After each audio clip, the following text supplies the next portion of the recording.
Madam Speaker, I have a few questions for my colleagues. What if our foreign policy of the past century is deeply flawed and has not served our national security interests? What if we wake up one day and realize that the terrorist threat is a predictable consequence of our meddling in the affairs of others and has nothing to do with us being free and prosperous? What if propping up repressive regimes in the Middle East endangers both the United States and Israel? What if occupying countries like Iraq and Afghanistan and bombing Pakistan is directly related to the hatred directed toward us? What if someday it dawns on us that losing over 5,000 American military personnel in the Middle East since 9/11 is not a fair trade-off for the loss of nearly 3,000 American citizens, no matter how many Iraqi, Pakistani, and Afghan people are killed or displaced?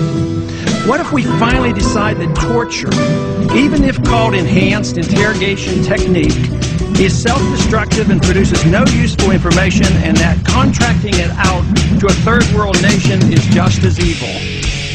What if it is finally realized that war and military spending is always destructive to the economy? What if all wartime spending is paid for through the deceitful and evil process of inflating and borrowing? What if we finally see that wartime conditions always undermine personal liberty? What if conservatives who preach small government wake up and realize that our interventionist foreign policy provides the greatest incentive to expand the government?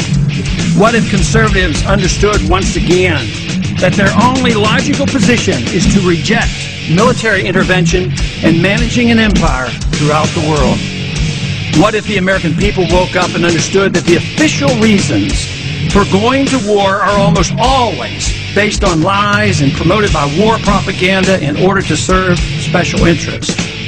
What if we as a nation came to realize that the quest for empire eventually destroys all great nations?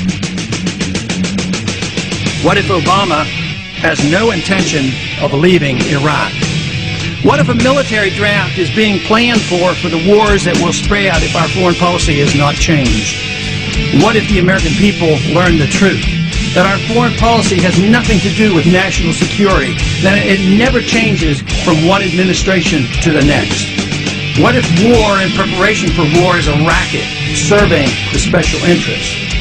What if President Obama is completely wrong about Afghanistan and it turns out worse than Iraq and Vietnam put together? What if Christianity actually teaches peace and not preventive wars of aggression? What if diplomacy is found to be superior to bombs and bribes in protecting America? What happens if my concerns are completely unfounded? Nothing. But what happens if my concerns are justified and ignored? Nothing good. And I yield back the balance of my time.